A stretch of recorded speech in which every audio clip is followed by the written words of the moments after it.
மூட்டை மூட்டையா குவிச்சு வைக்கப்பட்டிருந்த புகையிலை பொருட்கள்.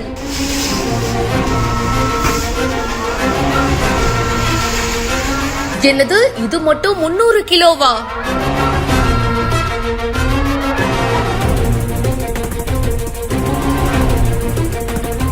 திண்டுக்கல் மாவட்ட காவல் கண்காணிப்பாளர் ஜெயக்குமார் அவர்களுடைய உத்தரவின் பேர்ல பாத்தீங்கன்னா காவலர்கள் தீவிர வாகன சோதனையில ஈடுபட்டு இருந்தாங்க. அப்போ அதிவேகமா ஒரு கார் வந்ததாகவும் அந்த கார்ல இருந்த நபர் முன்னுக்கு பின்னா முரணாக பேசியதாகவும் கூறப்படுது. என்ன இது சரியில்லையே, இருப்பா நம்ம ஃபுல்லா செக் பண்ணி பாத்துருவோம் அப்படின்னு சொல்லிட்டு காரை சோதனை பண்ணி பாத்திருக்காங்க. அப்போ அரசால தடை செய்யப்பட்ட புகையிலை பொருட்கள் இருந்த விஷயம் தெரிய வந்திருக்கு. ராஜஸ்தானை சேர்ந்த தினேஷ்குமார் மகன் முகேஷ்குமார் அப்படின்றதும் திருக்கோவில் பக்கத்துல ரோஸ் நகர் பகுதியில குடோன்ல மூட்டை மூட்டையா புகையிலை பொருட்கள் வந்து விற்பனைக்காக பதுக்கி வச்சிருக்கிற விஷயமும் தெரிய வந்திருக்கு. இப்போ அவரை கைது பண்ணிருக்காங்க. அது மட்டும் இல்லாம 300 கிலோ குட்கா மற்றும் கடத்தலுக்கு பயன்படுத்திய கார் எல்லாத்தையுமே பறிமுதல் பண்ணிருக்காங்க. இப்போ தீவிரமான விசாரணையும் போயிட்டு இருக்கு.